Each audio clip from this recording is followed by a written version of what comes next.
Yes class. Very good morning. कैसे हैं आप लोग? उम्मीद है कि बढ़िया होंगे। तो आज जो अपन सेगमेंट कवर करने वाले हैं वो है आपका कौन सा? Hepatic lobule. जैसा कि आपका ऑलरेडी इन्फॉर्म कर दिया गया था लास्ट क्लास में, अपन लिवर के बारे में देख चुके थे।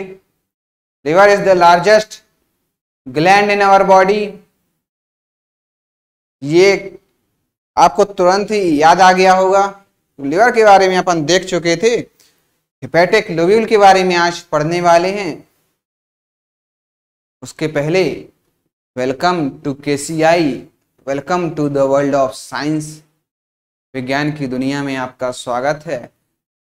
Let's empower our rural India together, because rural India is the base of India. ठीक है ना? तो जो ये हमारी कोशिश प्रयास है, दोनों लोग मिलके हम और आप साथ में काम करते हैं रूरल इंडिया को एम्पावर करने का, पढ़ने और पढ़ाने का। जो ये कार्यक्रम जो ये प्रोग्राम अपन ने आगे बढ़ाया, इसको और आगे लेके चलते हैं हेपेटिक लोब्यूल के माध्यम से। ठीक है ना? क्योंकि ये क्या है भाई, हेपेटिक लोब्यूल अगला अपना सेगमेंट है लिवर का। Structural and functional unit of liver क्या है आपका? Hepatic lobule. ठीक उसी तरह लास्ट क्लास में आपको एग्जांपल दिया था, जैसे एक घर का स्ट्रक्चरल यूनिट क्या होता है? एक ईंटा होता है ना। एक छोटी सी ईंट जो होती है वो क्या होती है? स्ट्रक्चरल यूनिट होता है पूरे घर का। उसी तरह से हेपेटिक लोब्यूल है जो, वो क्या है भाई? हेपेटिक लोब्यूल आपका क्या है? Structural and functional unit of liver. क्या है structural and functional unit of liver? Is hepatic lobule. Hepatic lobule भाई क्या है? Structural and functional unit of liver क्या है आपका? Hepatic lobule. ठीक है। Each lobule are covered by a thin fibrous connective tissue.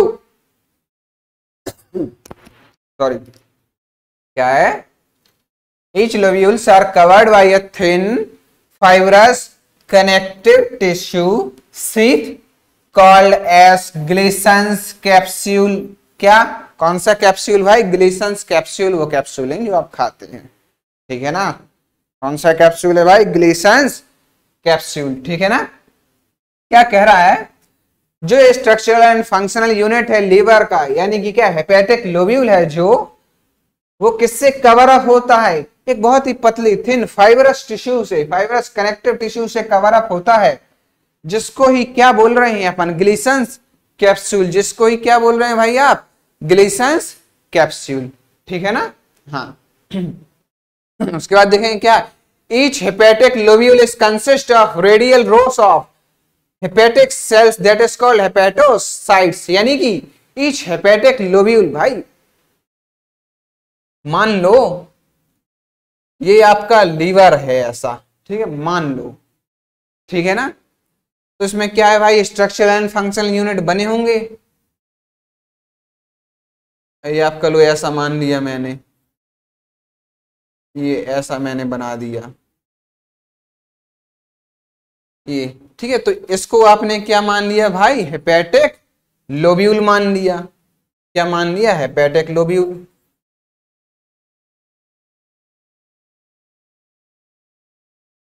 इसको जब आपने हेपेटिक लोब्यूल मान लिया, चलो मैं थोड़ा सा अलग से इसको बना के आपको एक्सप्लेन कर देता हूं। ठीक है ना?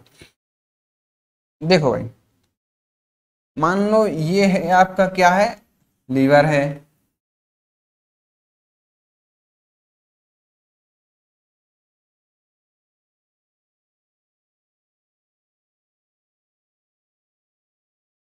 ठीक है ना? ये है आपका क्या? हेपेटिक लोब्यूल मान लिया। ये एक सेगमेंट को आपने क्या कह दिया भाई? Hepatic lobule.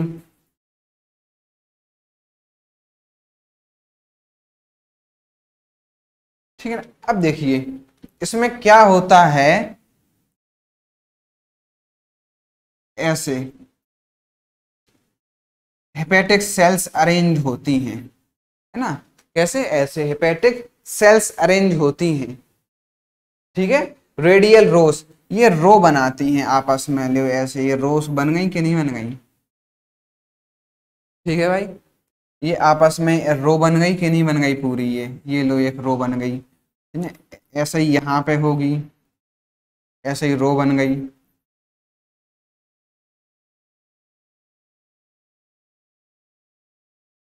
ये आपकी रोस बन गई ना, क्या? रेडियल रोस, ठीक है ना। तो इसमें देखो आगे क्या कह रहा है भाई, each hepatic lobule is consist of radial rows of hepatic cells that is called hepatocytes, है ना। हेपेटिक सेल्स की बात करें उनको क्या बोल रहे हैं भाई? हेपेटोसाइट्स, है ना। यहाँ पे जो हेपेटिक सेल है ना, इसको ही क्या बोल रहे हैं? इस एक सेल को, एक एक जो सेल है ना, उसको क्या बोल रहे हैं? हेपेटिक सेल, यानी कि हेपेटोसाइट, HEPATOCYTES। हेपेटोसाइट आपको समझ में आ रहा होगा क्यों बोल रहे हैं, क्योंकि पिछली क्लास में अपन पढ़ चुके थे कि लीवर के लिए वर्ड कौन सा इस्तेमाल किया जाता है हमेशा? कौन सा? हेपेटिक। कौन सा वर्ड इस्तेमाल किया जाता है? हेपेटिक, ठीक है ना।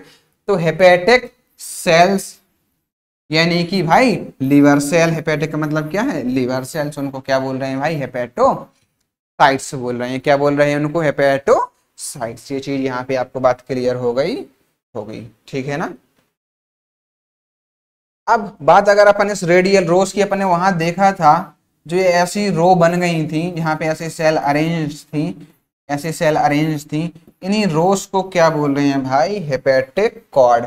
इनको ही क्या बोल रहे हैं? हेपेटिक। हेपेटिक वर्ड आपको तुरंत ही क्लियर हो जा रहा है भाई। ये सब चीजें, कहानी जो चल रही है वो कहाँ चल रही है भाई? लिवर के अंदर चल रही है, इसीलिए तो हेपेटिक शब्द इस्तेमाल किया जा रहा है बार बार, ठीक है ना। तो ये रेडियल रोस है जो किसने बनाया? आपका हेपेटिक सेल्स ने बनाया है, जिसको अपन हेपेटोसाइट्स भी बोल रहे हैं। उन्हीं रेडियल रोस को ही अपन क्या बोल देंगे भाई? क्या बोल रहे हैं यहाँ पे? हेपेटिक कॉर्ड बोल रहे हैं, ठीक है गुरुजी, क्लियर हो गया। Sinusoids are lined by the endothelial cells mostly, but a few fixed macrophages cells are also present. क्या कह रहे हैं भाई? Sinusoids क्या होता है?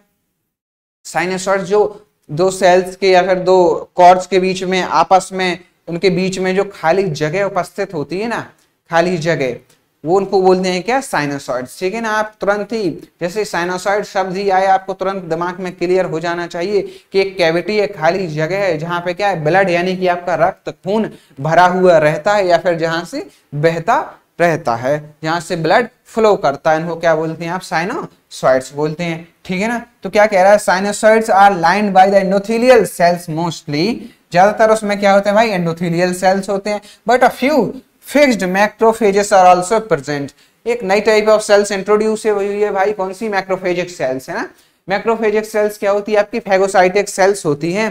फैगोसाइटिक सेल्स का मतलब आपको मैं बता दूं भाई, अपने बॉडी में इनका काम क्या होता है? फैगोसाइट्स का, मैक्रोफेजेस का, अपने बॉडी में जो फॉरेन पार्टिकल्स इंट्रोड्यूस हो जाते हैं, जैसे बैक्टीरिया, वायरसेस बाहर से पहुंच जाती हैं अटैक करने, जर्म्स, कीटाणु, जीवाणु पहुंच जाते हैं, मैक्रोफेजेस क्या करती है? उनको खाती है, उनको नष्ट करती है, ताकि अपने शरीर में, अपने बॉडी में क्या ना हो? बीमारियां ना हो। तो ये वो टाइप ऑफ सेल्स हैं। कौन सी सेल है? मैक्रोफेज बोलते हैं, जिनको क्या बोलते हैं? मैक्रोफेजेस, ठीक है। क्या कह रहे हैं? Fixed macrophages. यहाँ पे मैक्रोफेज कैसे हैं? फिक्स हैं अपनी जगह पे, चलती फिरती नहीं है, ठीक है ना।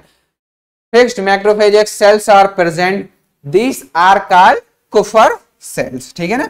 इनको जो लीवर में मैक्रोफेजेस प्रेजेंट हैं, उनको एक अलग से नाम दे दिया गया है, स्पेशल नाम दे दिया गया है, क्या भाई? कुफर सेल। जैसे अब जो आप कुत्ते देखते होंगे, डॉग्स, है ना, तो नॉर्मली वो कोई भी हो, कुत्ता तो कुत्ता ही है, गली में घूमने वाला हो या घर में रहने वाला हो या फिर गाड़ियों में घूमने वाला हो, मॉल में, थिएटर हॉल में, कहीं भी हो, कुत्ते तो कुत्ते ही। लेकिन आपने देखा होगा कि कुत्तों को जगह के हिसाब से अलग अलग नाम भी दे देते हैं। जैसे आपका कोई गरीब व्यक्ति है, मजदूर व्यक्ति है, जो मजदूरी करता है, उसके पास कोई कुत्ता होगा, तो वो क्या नाम रखेगा उसका? शेरू, है ना, शेरू नाम रख देगा आपका। या फिर उनका मतलब ऐसे आपको उनको नाम सुन के ही गांव से ही क्लियर हो, सॉरी गांव से नहीं, उनके नाम से ही क्लियर हो जाएगा।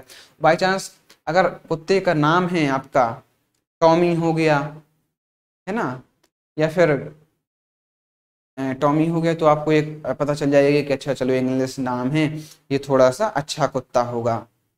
ठीक है, अगर आपने देखा कि भाई कुत्ते का नाम कहीं टाइसन वाइसन है तो आपको और एक लेवल क्लियर हो जाएगा ना। तो ये हैं तो कुत्ते ही, हैं तो कुत्ते ही, लेकिन उनको अलग अलग नाम दे दिए गए हैं। ठीक है, मेरे कहने का मतलब क्या है, मेरे कहने का मतलब क्या है कि भाई ये जो मैक्रोफेजेस सेल है ना, ये पूरी बॉडी में ही होती हैं।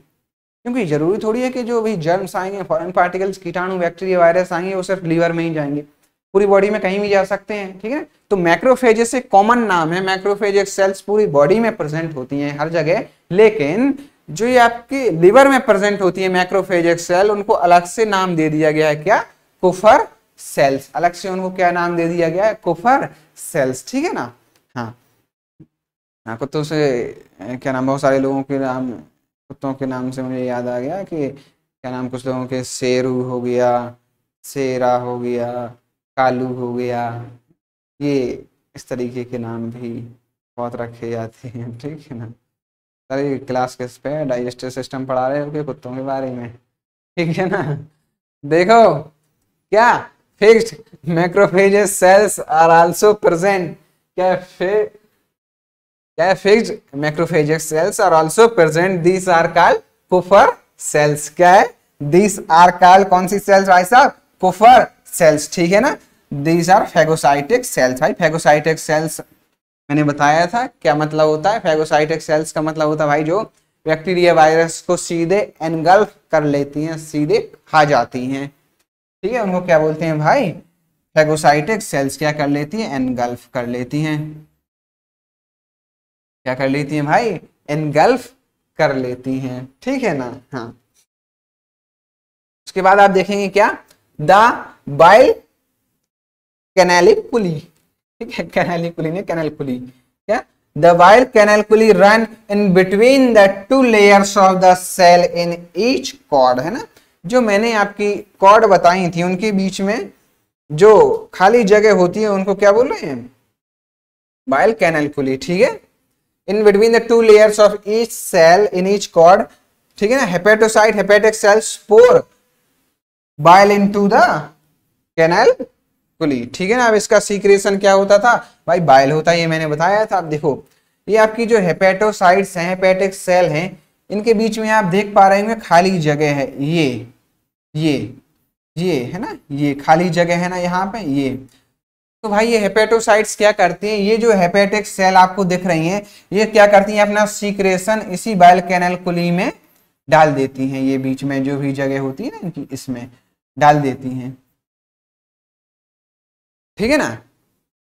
तो ये क्या करती है, इन्हीं में ये चीजें अपने सीक्रेशन को डाल देती हैं। ठीक है, ये इनका काम रहता है। उसके बाद होता क्या है भाई, तो bile canaliculi run in between the two layers, ठीक है, of cells in each cord. Hepatocyte pour bile into the canaliculi, है ना। क्या करती है, ये बाइल को, इनका जो सीक्रेशन है उसी में कैनाल में, कैनाल मान लो एक, है ना, जो नहर नाली टाइप की, उसमें क्या करती हैं, अपना सीक्रेशन डाल देती है, पोर कर देती हैं। ठीक है, canaliculi opens into branch of hepatic duct, into branch of hepatic duct which is situated at the angular part of the lobe in the Gleason's capsule. Glisson's capsule गुरुजी फिर से आ गया। ग्लीसन्स कैप्सूल आपने बताया था, ये हेलो आपका क्या था भाई, ये ऊपर फाइब्रस कनेक्टिव टिश्यू की एक लेयर थी। ठीक है ना। क्या करती है, canaliculi open into the branch of hepatic duct which is situated at the angular part of the lobule in the Glisson's capsule, in the Glisson's capsule. ठीक है गुरुजी। अब एक थोड़ा सा डायग्राम के माध्यम से भी मैं थोड़ा सा इसके बारे में क्लियर कर दूं। देखिए ये आपका कुछ ऐसा डायग्राम है आपका हेपेटिक लोब्यूल का। ठीक है ना। ये जो ऐसा डायग्राम है, यहाँ पे जो ये सेगमेंट आपको दिखाई दे रहे होंगे ऐसे, ये सब है ना, ये जो छोटी छोटी सी यहाँ पे बनी हुई है ना, ये है आपकी हेपेटिक सेल्स। सॉरी, ये क्या है, आपकी हेपेटिक सेल्स हैं। ठीक है ना। उनके बीच में जो जगह उपस्थित होती है उनको क्या बोलते हैं भाई, कैनालिकुली, बाइल कैनालिकुली। ठीक है ना। तो ये जो आपस में सेल्स होती हैं अगल बगल, क्या करती है, अपना सीक्रेशन उसी कैनल में पोर कर देती हैं, डाल देती हैं। ठीक है ना। तो ये आपका क्या है, बाइल कैनालकुली, ठीक है ना। हाँ ठीक है, तो यहाँ तक ये सेगमेंट अपना यहाँ पे ये स्लाइड खत्म होती है। इसके बाद इसमें और क्या क्या चीजें हैं वो अपन अगली स्लाइड में देखते हैं, ठीक है। देखिए इसमें होता क्या है कि जो भी जितनी भी ब्रांचेस होती हैं भाई, कहीं ना कहीं तो उनको आपस में मिलना ही है ना। छोटी बड़ी छोटी सी जो डक्ट होती हैं वो आपस में मिलके एक बड़ी डक्ट फॉर्म कर लेती हैं, है ना। आगे चल के एक ट्रायड आने वाला है, ठीक है ना, उसके बारे में ये भी अपन डिस्कस करने वाले हैं। अभी इसके पहले देखो क्या लिखा हुआ है, अगला जो है, all branches of hepatic duct of right and left lobe. क्या बात कर रहा है भाई, ऑल ब्रांचेस यानी कि सभी जो नली हैं, जो hepatic right and left lobe की अपन बात कर रहे थे, दायां और बायां हिस्सा था, are combined to form right and left hepatic duct which come out from the liver and form a common hepatic duct। ठीक है गुरुजी, ये तो अपन पहले भी आप बता चुके थे। हाँ बिल्कुल ठीक है। क्या करते हैं भाई, जो right and left hepatic duct है वो क्या करते हैं, combine to form right and left hepatic duct which come out to form the liver, to come out from the liver यानी कि लीवर से बाहर आते हैं, form a common hepatic duct. क्या बनाता है भाई, कॉमन हेपेटिक डक्ट बना लेता है, ठीक है। अब देखो ध्यान से, अगला जो नहीं पढ़ाया था, नहीं बताया था, वो ये hepatic artery and hepatic portal vein enter into the liver. कहां पे एंटर करती है, कहां पे घुसती है, लीवर के अंदर। क्या क्या, hepatic artery and hepatic portal when, ठीक है ना। हेपेटिक आर्टरी क्या होती है भाई, आर्टरी वो होती है जो प्योर ब्लड, ऑक्सीजनेटेड ब्लड आपका लीवर में लाती है, उसको क्या बोलते हैं आप, हेपेटिक आर्टरी, ठीक है ना। हेपेटिक पोर्टल वेन है ना, एक वेन भी वहां पे देखिए, आर्टरी होगी तो वेन भी होगी, जाहिर सी बात है प्योर ब्लड आएगा वहां से, फिर इम्प्योर ब्लड बाहर भी तो जाना पड़ेगा, तो ये दो चीज हो गई, ठीक है ना, प्योर ब्लड वाली, इम्प्योर ब्लड वाली, ठीक है ना। क्या कह रहा है, hepatic artery and hepatic portal vein enter into the liver and divide to form many branches and divide to form many branches, ये आपस में बढ़ जाती हैं, to form many branches, कई branches form कर ली थी। these branches are also found at the angular part, these branches are also found at the angular part, ठीक है ना। its fine branches open into the hepatic sinusoid, its fine branches, क्या कह रहे हैं, fine branches, fine branch का मतलब क्या होता है, छोटी सी, फाइन ब्रांच है मतलब छोटी छोटी सी ब्रांच जो होती हैं, that also opens into the hepatic sinusoids, है ना। हेपेटिक लोब्यूल के जो अगल बगल जो साइनोसॉइड्स खाली जगह होती थी जहां पे, वो जाके ये जाके क्या होती हैं, खुलती हैं, which opens into the hepatic sinusoids, ठीक है ना। Branch of the hepatic portal when, यहाँ पे बहुत ध्यान देना, क्या ब्रांच ऑफ कौन सा वेन, हेपेटिक पोर्टल वेन पहला एक, ब्रांच ऑफ हेपेटिक आर्टरी, क्या हेपेटिक आर्टरी यानी कि दो, and branch of hepatic duct, क्या हो गया यहाँ पे, ये तीसरा हो गया, एक दो तीन, कौन कौन, हेपेटिक पोर्टल वेन पहला, ब्रांच ऑफ हेपेटिक आर्टरी दूसरा, and branch of hepatic duct यानी कि तीसरा, are collectively called as portal triad, collectively called as portal triad। Triad का मतलब शब्द ही से क्लियर हो गया, ट्रायड का मतलब है ट्राई, ट्राई का मतलब ही क्या है, तीन। तो जहां पे तीन ब्रांच आपस में, तीन वेन्स या आर्टरी आपस में आके तीन चीजें मिल गई, तो उसको क्या बोल दिया, पोर्टल ट्रायड। देखा था अपन ने कितनी थी, एक दो और तीन थी, तो इसीलिए उसको क्या बोला जा रहा है, हेपेटिक ट्रायड। बहुत ध्यान से सभी चीजों को कनेक्ट करते हुए रखना पड़ेगा, पीछे का याद रखना पड़ेगा, तभी ये चीजें समझ में आएंगी, क्योंकि लेवल अच्छा खासा है, आसान बात नहीं है पढ़ना ये सब चीजें, ठीक है ना। इसीलिए आपको भी मेहनत करनी पड़ेगी। इसको पढ़ते हुए थोड़ी सी समस्या आ रही होगी, थोड़ा सा दिमाग पे जोर आ रहा होगा, ठीक है ना।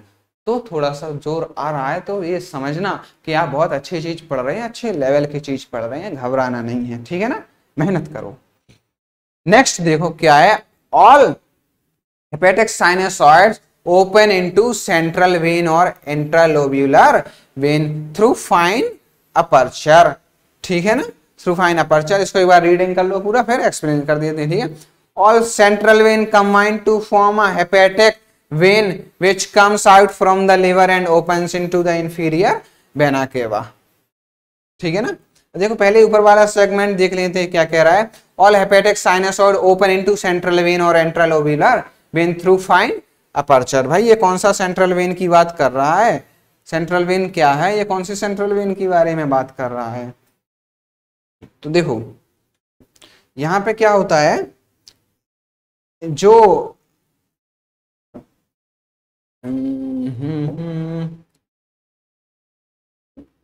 देखो जो इसमें लीवर में क्या बहुत सारे वेन्स जो होती हैं, क्या पतली पतली सी छोटी छोटी सी वेन्स होती हैं। ठीक है, देखिए क्या होता है, पतली पतली सी छोटी सी वेन्स होती है। मान लो ये आपने आपका लीवर मान लिया, ठीक है ना। एक वेन छोटी सी यहाँ से आ रही है, कुछ ला रही है अपना सीक्रेशन या फिर जो भी है, एक यहाँ से एक यहाँ से एक यहाँ से, क्योंकि इसमें क्या है बहुत सारे लोब्स भी है ना, यहाँ से तमाम प्रकार की चीजें ला रही है। ठीक है, अब ये सब लाके एक मान लो ये बड़ी वेन है सेंटर में, तो इसमें आके इसने ये डाल दिया, इसमें ये डाल दिया, इसमें ये डाल दिया, सब ने आके अपनी अपनी चीजें सीक्रेशन या ब्लड जो भी ला रहे हैं इसमें सब ने क्या किया, सेंट्रल वेन में आके डाल दिया एक बड़ी वेन में। ठीक है ना, तो ये जाके अंदर ले जाना या फिर बाहर ले जाना, ये सब इसका काम रहता है। ठीक है ना, ऑल सेंट्रल वेन। ठीक है, क्या बात कर रहे हैं, क्या कह रहे हैं, all central vein combine to form a hepatic vein. इसमें भी जो सेंट्रल वेन होती है वो भी एक साथ जुड़ के क्या फॉर्म करती हैं आपकी, hepatic vein. Is combine together to form a hepatic vein which comes out from the liver. क्या करते हैं, which comes out from the liver, जो अब लीवर से देखो बाहर की तरफ आ गए हैं, लीवर को छोड़ दो, अब लीवर से बाहर की तरफ आ गए। Which comes out from the liver and opens into the inferior vena cava. Inferior vena cava पता है क्या है आपकी, इंफीरियर वेना केवा।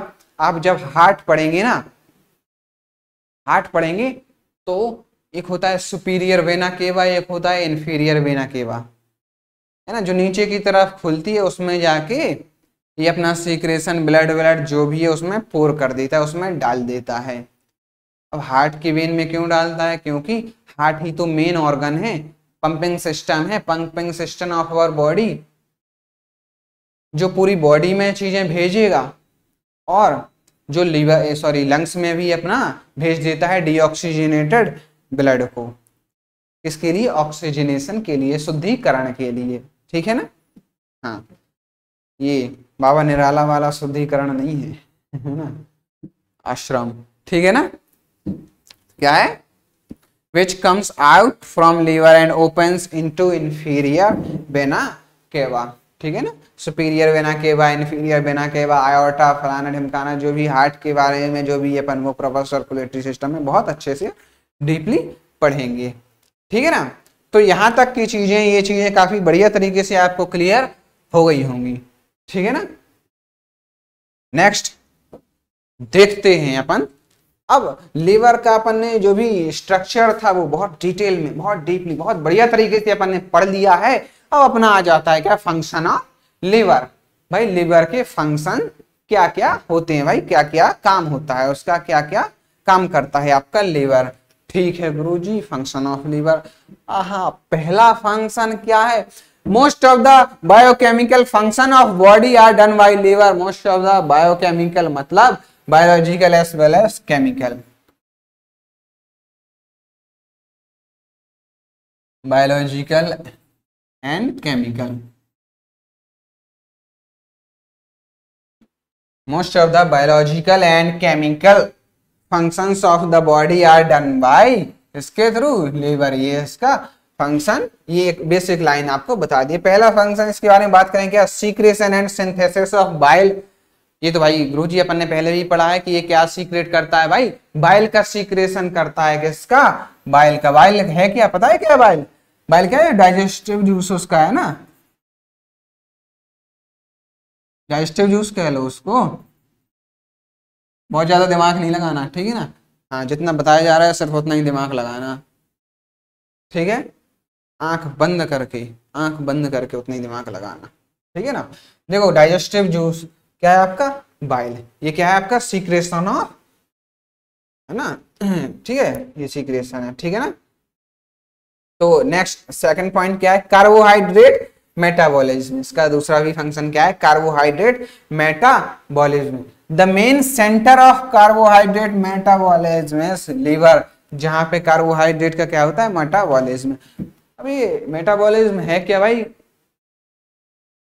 आपने कैटाबॉलिज्म सुना होगा, एनाबॉलिज्म सुना होगा, नहीं सुना तो मैं बता दूं, पता मेटाबॉलिक एक्टिविटीज मतलब breaking and building up activities, मतलब देखो इसका भी एक कॉन्सेप्ट जान लो, क्या मेटाबॉलिक,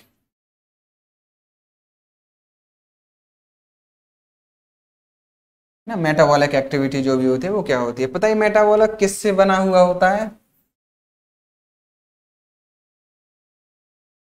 कैटाबॉलिक, दूसरा एनाबॉलिक। ये जान लो पहले क्या होता है कैटाबॉलिक, पता किसी भी चीज को ब्रेक करना, उसको तोड़ना, छोटे छोटे से टुकड़ों में तोड़ना, उसको ब्रेक करना, उसको क्या बोलते हैं, कैटाबॉलिक एक्टिविटीज, ठीक है ना। मैं यहाँ पर लिख दूंगा आपके लिए, तोड़ना है ना, इसको कहते हैं एनाबॉलिक। नीचे वाला क्या है, एनाबॉलिक मतलब बिल्डिंग अप कैपेबिलिटी, बनाना यानी कि जोड़ना।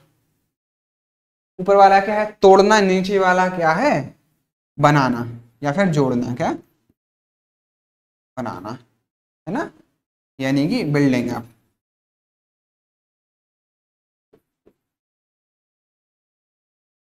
बिल्डिंग अप कैपेबिलिटी, ठीक है ना। तो जो ये लीवर में क्या होता है भाई, बनता भी है और टूटता भी है, कैटाबॉलिज्म भी होता है, एनाबॉलिज्म भी होता है। इन दोनों को ही मिला के आप क्या बोल देते हैं भाई, मेटाबॉलिक एक्टिविटी, या फिर उनको क्या बोल देते हैं, मेटाबॉलिज्म, मेटाबॉलिज्म, ठीक है, उनको ही क्या बोल देते हैं आप, मेटाबॉलिज्म या फिर मेटाबॉलिक एक्टिविटी, ठीक है ना। ये चीज क्लियर हो गई आपको। हाँ, कार्बोहाइड्रेट मेटाबॉलिज्म है, ठीक है ना। The main centre of carbohydrate metabolism is क्या है, लीवर। आज समझ में आ गई, कहाँ होता है, लीवर में। Following steps are related with carbohydrate metabolism. क्या क्या होता है भाई, फॉलोइंग स्टेप्स क्या क्या होते हैं, कार्बोहाइड्रेट मेटाबॉलिज्म का क्या होता है। पहला क्या है इसमें, ग्लाइकोजेनेसिस।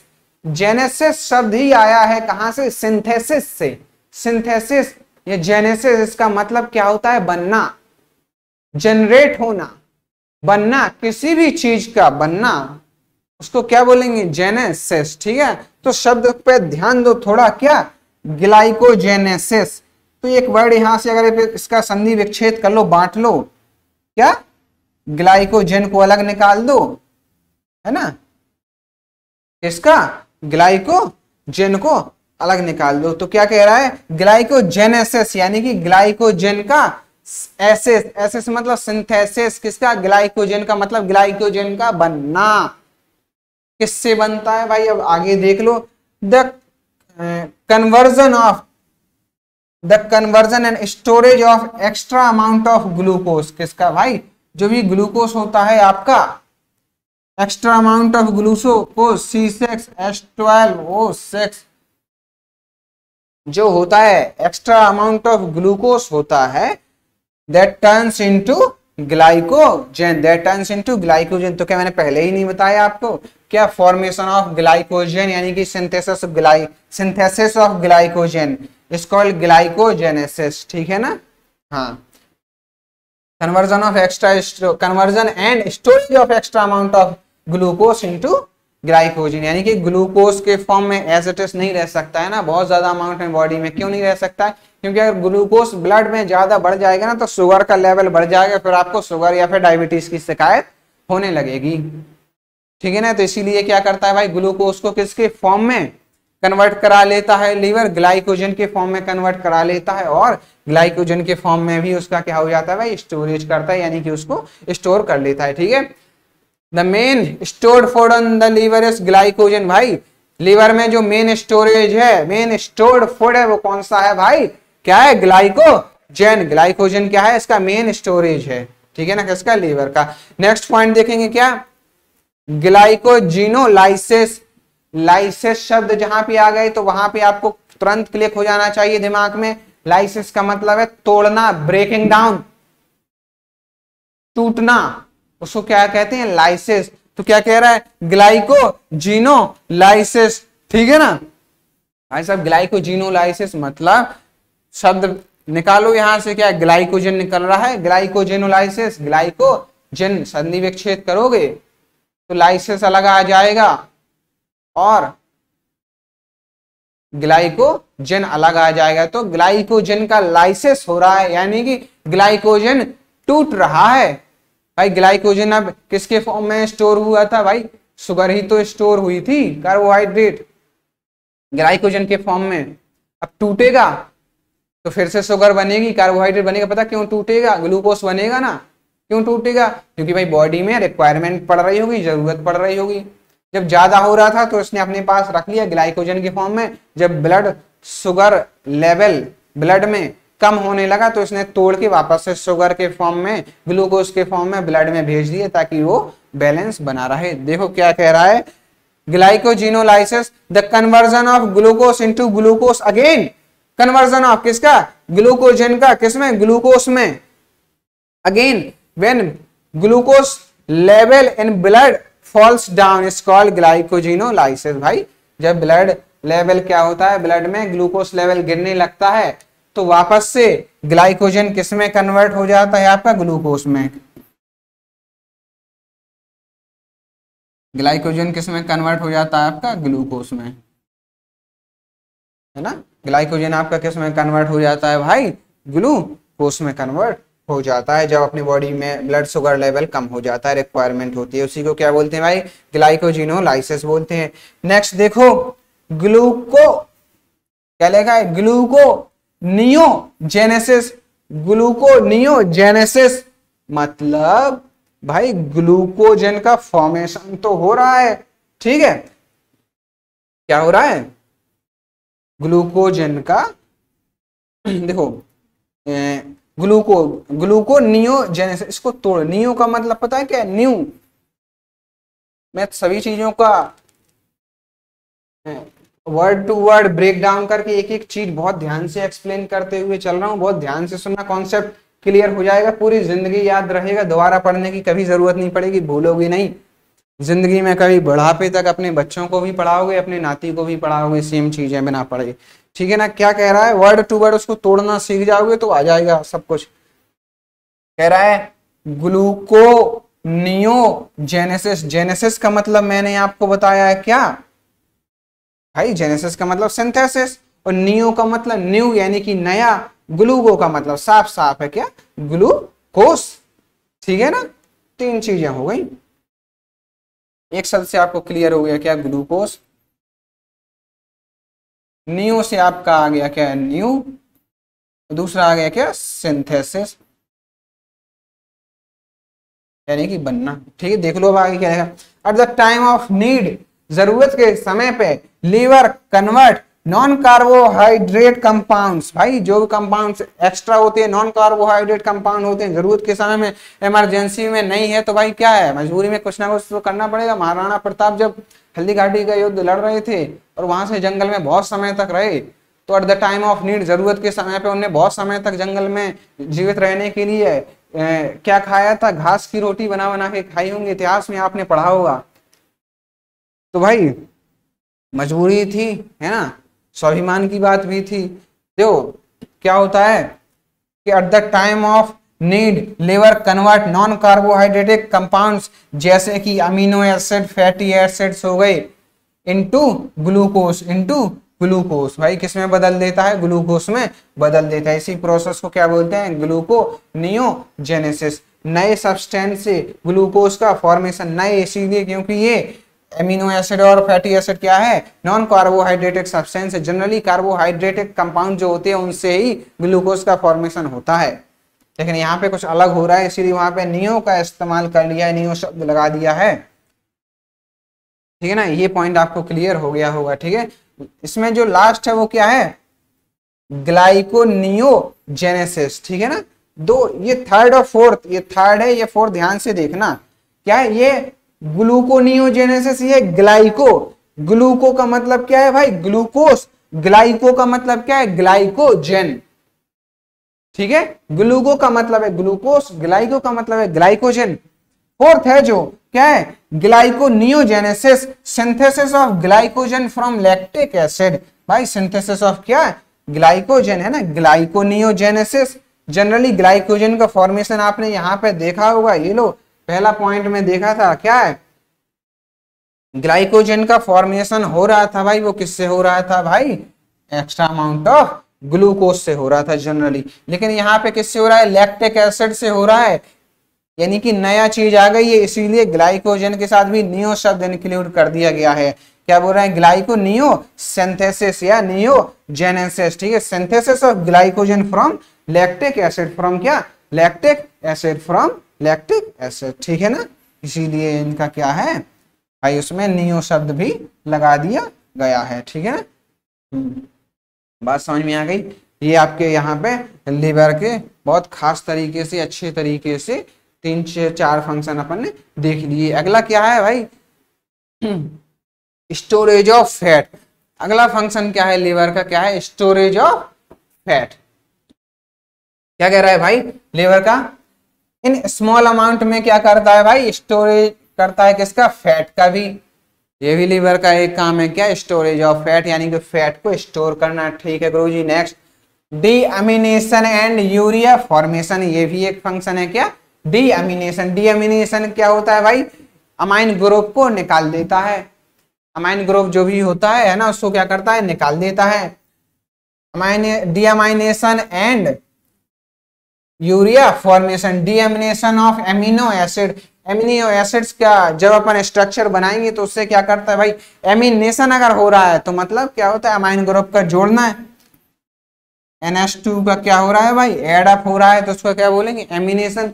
डीअमीनेशन क्योंकि आया है, क्या, डीअमीनेशन आया है तो अमाइन ग्रुप का क्या होता है, वहां से सब्ट्रैक्शन होता है, वहां से हटा दिया जाता है, निकल जाता है। ठीक है ना, किससे, अमीनो एसिड से। ठीक है, deamination of amino acid is mainly done by liver, किसके द्वारा किया जाता है, मेनली लिवर के द्वारा किया जाता है। ठीक है ना, अमीनो एसिड्स को किस में बदल दिया जाता है भाई, NH3 में। ठीक है ना, NH3 मतलब अमोनिया, NH3 भाई केमिकल फॉर्मूला है किसका, अमोनिया का, AMMONI,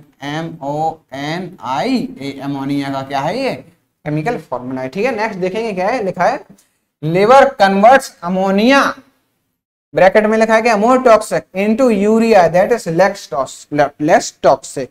ठीक है ना, बॉडी के लिए कम हार्मफुल होता है क्या, यूरिया। ठीक है ना, और बहुत ज्यादा हार्मफुल होता है क्या, अमोनिया। ठीक है ना, तो क्या होता है भाई, अमोनिया से यूरिया में भी बदलने का काम इसका जो होता है। ठीक है ना, हाँ, मोर टॉक्सिक यानी कि ज्यादा हार्मफुल, ज्यादा टॉक्सिक, ज्यादा जहरीला कह लें, है ना। क्या होता है आपका, अमोनिया होता है, कम जहरीला होता है वो क्या होता है, यूरिया। तो इसीलिए क्या करता है भाई, अमोनिया से यूरिया में कन्वर्ट कर देता है कि बॉडी को ज्यादा नुकसान ना करे, कम नुकसान करे। ठीक है ना, ये जो भी प्रोसेस के थ्रू करता है ये कारस्तानी, उस प्रोसेस को, उस साइकिल को क्या बोलते हैं भाई अपन, ऑर्निथिन साइकिल। उसको क्या बोलते हैं अपन, ऑर्निथिन साइकिल, है ना। ऑर्निथिन साइकिल के बारे में भी अगर अपन वर्ड्स के बारे में, जब एप्स के बारे में पढ़ेंगे, है ना, चिड़िया उड़ियाओं के बारे में, तो वहां पे बहुत अच्छे तरीके से इसके बारे में डिस्कस करेंगे, यूरिया साइकिल, अमोनिया साइकिल जो भी होती है। ठीक है ना, इसका जो अगला है वो क्या है भाई, function purification of blood. Liver का फंक्शन क्या होता है भाई, प्यूरिफिकेशन ऑफ ब्लड, ब्लड का को प्यूरिफाई करना भी होता है। Kupffer cells of liver are the phagocytic cells, बताया था लिवर में भाई मैक्रोफेजिक सेल्स होती हैं, है ना, जिस टाइम जो आपको कुत्ते वाला एग्जांपल लेके बताया है ना। लिवर में मैक्रोफेजिक जो सेल होती है उनको एक अलग से स्पेशल नाम दे दिया जाता है, इनको क्या बोलते हैं, जिनको कुफर सेल्स। ठीक है ना, Kupffer cells of liver are the phagocytic cells which help in phagocytosis of dead blood cells। भाई जो भी डेड ब्लड सेल्स होती हैं आपकी, सेल्स मर जाती हैं, उनको क्या करती हैं, फेगोसाइट कर लेती हैं, खा लेती हैं, ताकि वहां से साफ सफाई हो पाए, है ना। Phagocytosis of dead blood cells and bacteria from the blood, जो भी ये भी बताया था, बैक्टीरिया वायरस को क्या करते हैं भाई, ब्लड से, अपने खून से, रक्त से खा लेती हैं, ताकि अपनी बॉडी बीमार होने से बची रहे और प्यूरिफिकेशन हो पाए किसका भाई, ब्लड का, ठीक है ना। हाँ, नेक्स्ट है क्या, synthesis of plasma protein. Next क्या है भाई, सिंथेसिस ऑफ प्लाज्मा प्रोटीन्स, ठीक है ना। जो अपने ब्लड में प्लाज्मा होते हैं, ब्लड कंपोनेंट्स जब अपन पढ़ेंगे, है ना, WBCs, RBCs हो गया, प्लेटलेट्स हो गई हैं, या फिर प्लाज्मा हो गया, ये तमाम चीजें उसमें होती हैं, ठीक है। तो प्लाज्मा के अंदर जो प्रोटीन होती है उसका भी सिंथेसिस करता है आपका कौन कौन करता है भाई, लिवर, है ना। फंक्शंस ऑफ लिवर ही तो पढ़ रहे हैं अपन, कौन करता है भाई, लिवर, ठीक है ना। और सिंथेसिस ऑफ हेपेरिन, हेपेरिन क्या है भाई, अरे भाई हेपेरिन क्या होता है, हेपेरिन एंटी कोगुलेंट होता है।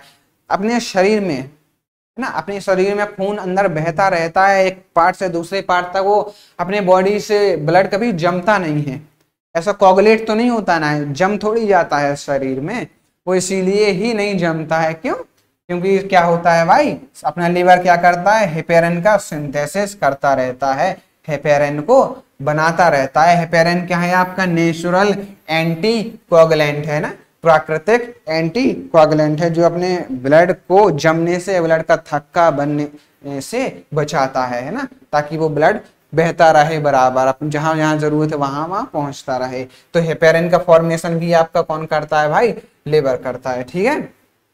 नेक्स्ट है क्या, सिंथेसिस ऑफ विटामिन ए। भाई विटामिन ए का भी फॉर्मेशन होता है, क्या करता है, कौन करता है भाई, इसका सिंथेसिस लीवर बनाता है, विटामिन ए का, ठीक है ना। हाँ, ये क्या ट्रीट करने के काम आता है आपका, नाइट ब्लाइंडनेस, नाइट ब्लाइंडनेस, है ना। Vitamin B, beriberi, vitamin C, scurvy, vitamin D rickets, है ना, ऐसे तमाम प्रकार के विटामिन के बारे में भी अपन आगे डिटेल में पढ़ेंगे, ठीक है ना। तो विटामिन ए का सिंथेसिस करता है, जो बचाता है आपका किससे भाई, नाइट ब्लाइंडनेस से, ठीक है ना। नेक्स्ट है, liver stores vitamin like A, D, E, K and B12, ठीक है ना। भाई लिवर क्या करता है, विटामिन को भी स्टोर करके रखता है। कौन कौन से विटामिन को स्टोर करके रखता है भाई, ए, डी, ई एंड के। कौन कौन से भाई, ए, डी, ई एंड के, उसके साथ क्या, विटामिन B12 है, ठीक है ना। Next, storage of minerals. भाई मिनरल्स को भी स्टोर करता है क्या, लिवर स्टोर्स लाइक आयरन, है ना, देखो यहाँ पे आयरन, है ना, यानी कि Fe, Cu लिखा है, यानी कि कॉपर, Zn यानी कि जिंक, कोबाल्ट, मॉलिब्डेनम, है ना, ये तमाम प्रकार के मिनरल्स हैं जो लिवर क्या करता है भाई, स्टोर करता है। Liver is a good source of iron. भाई लिवर क्या है, गुड सोर्स ऑफ आयरन, है ना। इसीलिए अगर आपकी बॉडी में आयरन की कमी है, आप कोई भी कुछ खाते हैं, तो आपको क्या करना चाहिए भाई, लिवर को खाना चाहिए, ठीक है ना। तो क्या भाई, liver is a good source of iron, ठीक है ना। अब उसमें नेक्स्ट जो देखेंगे क्या है भाई, डिटॉक्सिफिकेशन। लिवर का मेन जो एक और काम क्या है, वो क्या है भाई, क्या है, डिटॉक्सिफिकेशन। क्या है भाई, डिटॉक्सिफिकेशन,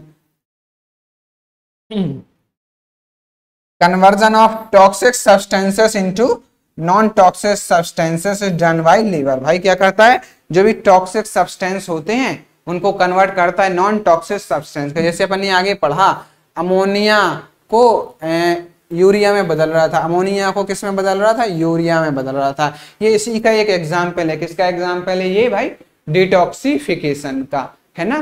क्योंकि अमोनिया क्या था, ज्यादा टॉक्सिक था, मोर टॉक्सिक था, और यूरिया क्या था आपका, लेस टॉक्सिक था।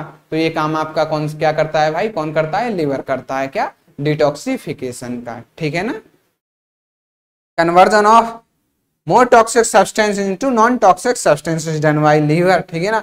अगला देखेंगे क्या लिखा है, हीमोपोइसिस। भाई हीमोपोइसिस पता क्या होता है, formation of blood cells is called haemopoiesis, है ना। हीमोपोइटिक ऑर्गन, जो ऑर्गन ब्लड सेल्स के फॉर्मेशन में हेल्प करता है, उनको क्या बोलते हैं, हीमोपोइटिक ऑर्गन बोलते हैं। आपका जैसे बोन मैरो हो गया, वहां से क्या होता है भाई, ब्लड सेल्स फॉर्म होती हैं, तो उसको आप क्या बोल देंगे भाई, हेमोपोएटिक ऑर्गन आप उसको कह सकते हैं, बोन मैरो को, ठीक है ना। यहाँ पे क्या कह रहे हैं, हीमोपोइसिस। भाई हीमोपोइसिस क्या है, हीमोपोइसिस क्या है, the formation of blood cells is called haemopoiesis.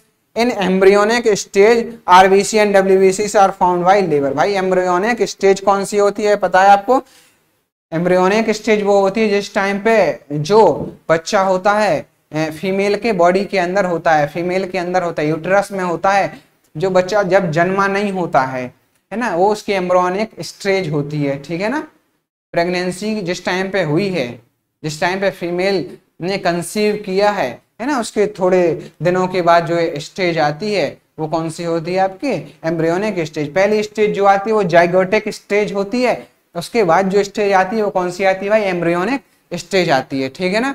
तो उस स्टेज में जब बच्चा क्या होता है अपने माता के गर्भ में, माता के पेट में होता है, तो उस टाइम पे जो फॉर्मेशन ऑफ ब्लड सेल्स है, कौन कौन सी, RBC red blood cells and WBC white blood cells का जो फॉर्मेशन होता है उस समय कौन बनाता है भाई, लिवर बनाता है। यानी कि liver act as haemopoietic organ in embryonic stage. एक बहुत अच्छा क्वेश्चन यहां से आपका तैयार हो जाता है, कौन सा, हीमोपोएटिक ऑर्गन एम्ब्रियोनिक स्टेज में कौन सा, एग्जाम्पल देंगे आपका किडनी, हार्ट, लंग्स, लीवर। तो आपको कहां पे जाना है भाई, लीवर पे टिक लगाना है आपका, ठीक है। किस पे लगाना है, लीवर पे आपका, आपको टिक लगाना है, ठीक है। तो यहां तक अपन ने लीवर के फंक्शन देख लिए हैं, है ना। ये यहां तक के थे आपके किसके फंक्शन भाई, लीवर के फंक्शन, ठीक है ना। मजा आया क्लास में आपको आज की, मुझे तो बहुत आया, बहुत अच्छी क्लास, बहुत ही डिटेल में अपन ने पढ़ा, बहुत डीप क्लास थी, बहुत अच्छा लेवल, स्टैंडर्ड लेवल अपन ने इसका रखा है। एसएससी, रेलवे या फिर ये जितने एग्जाम्स है वो तो कवर होंगे ही होंगे। उसके अलावा मैं आपको बता दूं, नीट का एग्जाम जो आप देते हैं या फिर आप एम्स का जो एग्जाम देते हैं, है ना, ये अपन ने मेडिकल का या फिर किसी भी सेगमेंट का जो टॉप मोस्ट एग्जाम भी हो सकते हैं ना, जो आप नेट वेट की तैयारी कर रहे हैं, अगर कोई बच्चे जैसे बायोलॉजी से नेट एंट्रेंस एग्जाम जेआरएफ की तैयारी कर रहा है ना, या फिर नीट एम्स लेवल तक की तैयारी कर रहा है, वो लेवल तक अपन ने प्रॉपर डिस्कस करते हैं अपने यहाँ पे, ठीक है ना। तो उम्मीद है आपको आसान तरीके से, आसान भाषा मैंने बहुत अच्छे तरीके से समझाने का प्रयास किया और आपको आ भी गया होगा समझ में, ऐसी मुझे आशा है, उम्मीद है, ठीक है ना। That's all for today guys, thank you so much, have a good day, जय भवानी।